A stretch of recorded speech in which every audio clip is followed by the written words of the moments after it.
adalah inkonstitusional. Jadi udah digong tuh, gong, itu inkonstitusional. Setelah itu putusan MK mengatakan, dan ini kata-kata saya, selamat berjuang saudara-saudara sekalian.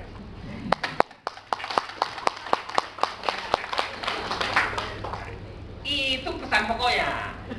Pesan pokoknya begitu. Mari kita lihat satu persatu ya, pelan-pelan.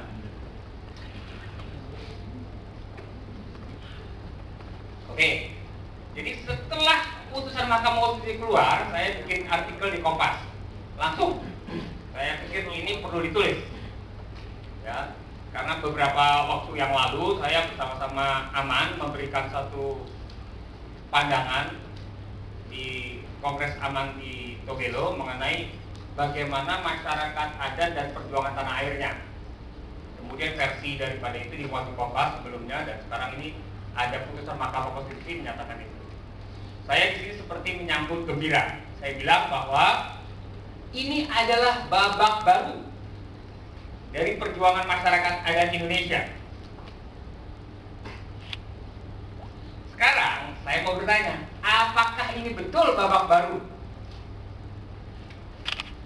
Saya belum tahu, karena babak baru atau tidak babak baru itu tergantung bagaimana kita mempergunakannya. Oke.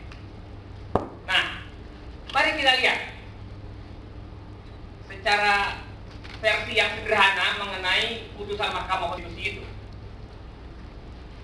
Sederhananya itu adalah menghilangkan kata negara di dalam pasal 1 Butir 6.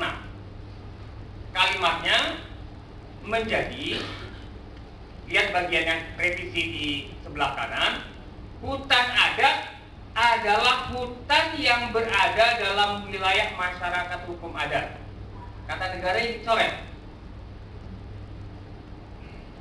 Dan hutan negara sebagaimana dimaksud tadi itu tidak termasuk hutan adat.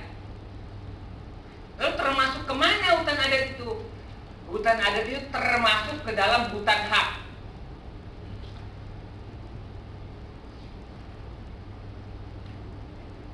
Di dalam urusan kalimat-kalimat hukum demikian, itu urusannya urusan golong-menggolongkan, Pak. Urusan golong-menggolongkan. Dan urusan golong-menggolongkan ini bukan perkara kecil, remeh-temeh, bukan. Saya mau kasih contoh saja. Saya kemarin ini pergi berenang bersama 5 orang anak. Ya. Satu keluarga, 2 keluarga, 5 orang anak masuk ke dalam satu kolam renang. Kami semua beramai-ramai sudah masuk ke dalam kolam renang. Satu anak paling kecil tidak mau masuk ke dalam kolam renang. Kagak mau masuk pintu. Kenapa? Kami sudah mulai ganti baju segala macam. Ayahnya sendiri sudah cebur ke kolam gitu. Tapi si ibu mulai gelisah, anak saya yang paling kecil mana? Rupanya dia terisak-isak di belakang sebelum masuk pintu. Dia buru-buru cari. Apa yang terjadi pada anak itu adalah anak itu membaca suatu tulisan. Anak yang berumur di bawah 12 tahun dilarang masuk sendiri. Tanpa pendamping. Si anak ini diam saja dia dan terisak-isak. Kemudian diajak bicara. Anak ini, kenapa gak mau masuk? Dia tunjuk itu. Saya belum 12 tahun. Tapi kan ada itu kalimat itunya, pendamping. Dan ibu kan ibu, bukan pendamping. Anak itu, ini kejadian yang saya waktu itu, waduh, ini persis tentang hal yang akan saya presentasikan hari ini. Jadi, anak itu terdiskriminasi gara-gara tafsir mereka, tafsir dia terhadap kalimat itu. Dan si pembuat ini nggak merasa bahwa itu adalah perbuatan yang bisa mengakibatkan satu anak ini tidak bisa masuk.